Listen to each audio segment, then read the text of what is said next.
प्यारे विद्यार्थियों, आपका स्वागत है ऑनलाइन गुरुकुल की इस ऑनलाइन फ्री क्लासेस में। आज हम करेंगे प्रश्नावली 1.1 का तीसरा और चौथा प्रश्न। इससे पहले हमने पहला और दूसरा प्रश्न आसानी से सॉल्व कर लिया है और उन्हें समझ भी लिया है। ठीक है, तो जिन्होंने हमारी उन वीडियो को अभी तक नहीं देखा है वो हमारी प्लेलिस्ट से उन वीडियो को जाकर देख सकते हैं, या फिर मैंने उन वीडियो की लिंक डिस्क्रिप्शन बॉक्स में भी दी हुई है, आप वहाँ जाकर भी उन वीडियो को देख सकते हैं। और चैनल को सब्सक्राइब करना बिल्कुल ना भूलिएगा, शेयर जरूर करना है और लाइक भी। ठीक है, सब्सक्राइब का बटन दिया हुआ है ना नीचे, सब्सक्राइब पर टच कीजिए जोर से, बस स्क्रीन न टूटे। ठीक है, तो सब्सक्राइब पर टच कीजिए और साथ ही साथ बेल आइकन को ऑल पर सेट कीजिए ताकि आपको आने वाले लेटेस्ट वीडियो की नोटिफिकेशन मिलती रहे। तो जल्दी से शुरू करते हैं प्रश्नावली 1.1 का। सबसे पहले हम करेंगे तीसरा प्रश्न। इसमें दिया गया है कि 3/5 और 4/5 के बीच की 5 परिमेय संख्या ज्ञात कीजिए।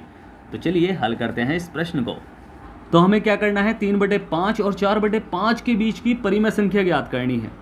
तो उसे ज्ञात करने का सबसे आसान तरीका क्या है? बिल्कुल आसान तरीका क्या है कि हम क्या करेंगे, 3/4 और 3/5 और 4/5 इनके बीच की परिमेय संख्या ज्ञात करनी है। इन्हें पॉइंट में बना लो। सबसे आसान तरीका यही है, इन्हें पॉइंट में बना लो बिल्कुल आसानी से। कैसे? क्या भाग करोगे किसे? 5 से आपने भाग की किसको? 3 को।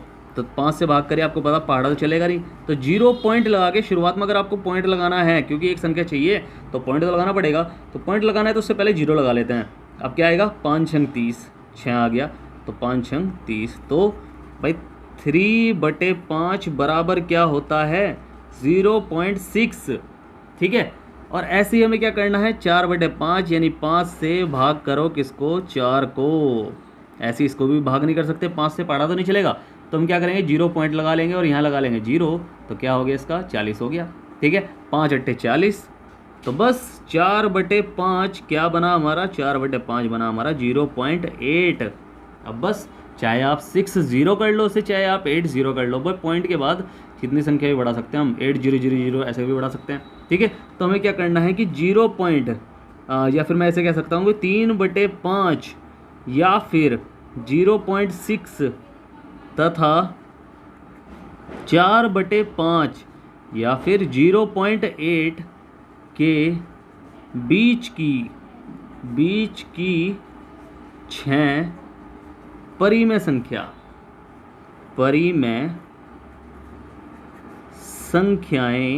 संख्याएं बराबर करके लिख लो इसे। अब 0.60 है यो भाई, इसके पॉइंट के बाद 6 के बाद कुछ नहीं लग रहा तो 0 ही माना जाता है वो। ऐसे यहाँ 8 के बाद भी 0 है तो 0, 8 के बाद भी कुछ नहीं है तो 0 ही माना जाता है। ठीक है, तो हम क्या करेंगे कि हम सीधा इसे लिख लेंगे कि 0.61 भाई 60 यानी 60 हो गया, 61 0.62 0.66 कर लो, 63 कर लो। बस आपको 80 यानी 80 यानी 0.80 से पहले कभी भी 80 नहीं गिनते ना, पॉइंट के बाद को हमेशा अलग अलग डिजिट में गिनते हैं। 0.80, 80 कभी नहीं मत बोलना, 0.80 नहीं होता वो, 0.80। ठीक है, तो 0.66, 0.77 कर लो, 0.99 इसे कर लो, 0.66 और 9 कर लो। ठीक है, तो 0.7 TB कर लो आप, चाहे ऐसा कुछ नहीं है, आप ऐसे ही कर सकते हो। 8 कर लो इसे, 0.7 TB कर लो। ठीक है, बस 80 से पहले भी कर सकते हैं, 70 आप बोल रहा हूँ मगर 70 कर लेना है ऐसे। ठीक है, कितनी चाहिए हमें? 1 2 3 4 5 6 7 बना दी मैंने, तो इसे कर लो 0.71 कर लो। ठीक है, तो ये 6 परिमेय संख्या हैं और यही हमारा आंसर है। ठीक है, ऐसे ही करना है आपको भी। ठीक है, समझ में आया ना प्रश्न? फिर भी डाउट हो तो पूछ लेना। ठीक है, अब करते हैं अगला प्रश्न। भाई इसमें यानी चौथे प्रश्न में हमें दिया गया है कि नीचे दिए गए कथन सत्य हैं या असत्य हैं। ठीक है, यानी राइट है या रॉन्ग है, कारण के साथ अपने उत्तर दीजिए, यानी कारण के साथ अपना उत्तर भी देना हमें। तो फर्स्ट में हमें दिया गया है कि प्रत्येक प्राकृत संख्या, यानी प्राकृत का मतलब होता है प्राकृतिक यानी नेचुरल नंबर, प्रत्येक प्राकृत संख्या एक पूर्ण संख्या होती है क्या? तो बस इसका आंसर भी हम ऐसे ही लिख लेंगे कि हाँ, प्रत्येक प्राकृत संख्या। भाई जिन्होंने संख्या वाला चैप्टर नहीं देखा ना हमारा, इससे पहले वाली वीडियो में मैंने संख्या के ऊपर वीडियो बनाई हुई है सारी की सारी, आप इस क्वेश्चन को समझ जाओगे अच्छे से, बट जब आप उस वीडियो को देखोगे तब समझोगे। ठीक है, तो हाँ, प्रत्येक प्राकृत संख्या पूर्ण संख्या होती है। क्या होती है? पूर्ण संख्या होती है। होती है। कैसे, इसका एग्जाम्पल दे सकते हैं हम। एग्जाम्पल 1 2 3 4 5 ये प्राकृतिक संख्याएं हैं, ठीक है, बट ये पूर्ण संख्या में गिनी जाती है क्योंकि पूर्ण संख्या बस 0 से स्टार्ट होती है। 1 2 3 4 5, ठीक है, बस पूर्ण संख्या 0 से स्टार्ट होती है। और ये क्या है, 1 2 3 4 5 ये प्राकृतिक संख्या है। अब आपको पता है कि भाई ये पूर्ण संख्या के अंदर भी तो गिनी जा रही है ये सारी चीज़, कि 5 तक ये पूर्ण संख्या के अंदर भी तो गिनी जा रही है जो मैंने लिखी है। बस सीधा एग्जाम्पल देखते हैं ना इसका, जैसे हमने करा था भाई, ये प्राकृतिक संख्या है 1 2 3 4 5 6 7, और ये पूर्ण संख्या है 0 1 2 3 4 5 6 7। तो 1 2 3 4 5 6 7 तो इसमें भी आ रहा है। तो ये सभी, यानी प्रत्येक का मतलब होता है सभी प्राकृतिक संख्याएं पूर्ण संख्याओं के अंदर आ रही हैं। तो बस अगर ये होता कि सभी पूर्ण संख्याएं प्राकृतिक संख्या कहलाती हैं तो वो नहीं हो सकता, क्योंकि पूर्ण संख्या में 0 आता है बट यहाँ 0 नहीं आ सकता, ठीक है। तो सभी नहीं हो सकती, कुछ हो सकती है, ठीक है, 0 को छोड़कर बाकी सभी हो सकती है, बट ये नहीं हो सकती, ठीक है। तो यहाँ प्रत्येक प्राकृतिक संख्या, यहाँ भाई 1 2 3 4 5 6 7 8 अनलिमिटेड यानी अनगिनत चलती आ रही हैं, और यहाँ भी 0 से स्टार्ट हो रही है, बस 1 2 3 4 5 6 7 8 ये भी अनलिमिटेड चलती आ रही है। तो यानी ये क्या है कि ये सभी यहाँ से, तो ये प्राकृतिक संख्याएं सारी की सारी यूज़ हो रही है ना पूर्ण संख्या में, तो पूर्ण संख्या तो है ही ना सभी प्राकृतिक संख्याएं, ठीक है। तो बस इस तरह हम इस क्वेश्चन को समझ गए आराम से कि 0 1 2 3 4 5 एक प्राकृतिक संख्या है या प्राकृत संख्या है जो पूर्ण संख्या भी है, पूर्ण संख्या भी है। बस ये हमने कह लिया। अब ऐसी सेकंड जो है, सेकंड में हमें क्या दिया गया है, सेकंड में दिया है प्रत्येक पूर्णांक एक पूर्ण संख्या होती है। क्या, प्रत्येक पूर्णांक कहा है, पूर्णांक। अब पूर्णांक भी समझ लो भाई, प्रत्येक पूर्णांक में क्या होता है, सभी माइनस की संख्याएं 0 और सभी प्लस की संख्याएं होती हैं।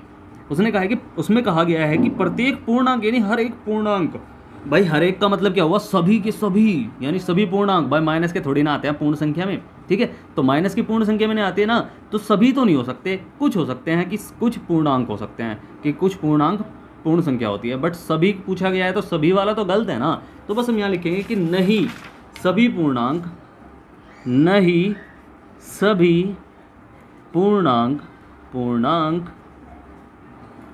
पूर्ण संख्या, सभी पूर्णांक पूर्ण संख्या नहीं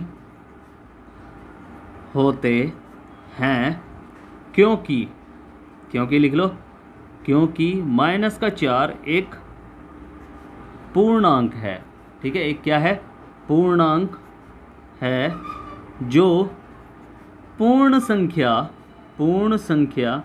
नहीं है। या फिर हम कह सकते हैं कि पूर्णांक में सभी माइनस की संख्याएं भी आती हैं जो पूर्ण संख्या में नहीं होती, ऐसा भी लिख सकते हैं, ठीक है। एग्जाम्पल के थ्रू बताया, बस मैंने एग्जाम्पल थोड़ा सही से होता है, ठीक है। अब करते हैं थर्ड वाला पॉइंट। बस में क्या कहा गया है कि प्रत्येक परिमेय संख्या एक पूर्ण संख्या होती है। क्या भाई, परिमेय संख्या में वे संख्याएं होती हैं जो p/q के रूप में लिखी जा सकती है, कि 1/2 और एक भी होती है, मगर कुछ होती हैं जैसे 0 भी हो सकती है। तो 0 पूर्ण संख्या है बट ये परिमेय संख्या भी है, बट उसमें कहा गया है कि प्रत्येक यानी सभी परिमेय संख्याएं, यानी जो बटे वाली संख्या होती है जिन्हें p/q के रूप में लिख सकते हैं, पूर्ण संख्या हो सकती है। सभी तो नहीं होती ना, ये परिमेय संख्या है बटे में, बट पूर्ण संख्या बटे में नहीं होती। 0 1 2 3 4 गिनते वाली सभी संख्याएं होती हैं, बट 1/2 हम गिनने में यूज़ नहीं करते, तो ये प्राकृतिक संख्या होती है। भाई यूज़ नहीं कर सकते ना, बट वे तो प्राकृतिक संख्या होती है, बट हम क्या करते हैं कि परिमेय संख्याओं को सिर्फ p/q के रूप में होनी चाहिए, ठीक है। तो p/q के रूप में होनी चाहिए परिमेय संख्या, और पूर्ण संख्या क्या होती है, वो बटे के रूप में नहीं होती, ठीक है। तो हम क्या करेंगे कि नहीं, या फिर असत्य भी लिख सकते हैं, ठीक है। चलो असत्य लिख लेते हैं, सारों में असत्य और सत्य लिख लेना। असत्य कि असत्य है क्योंकि 1/2 एक परिमेय संख्या है,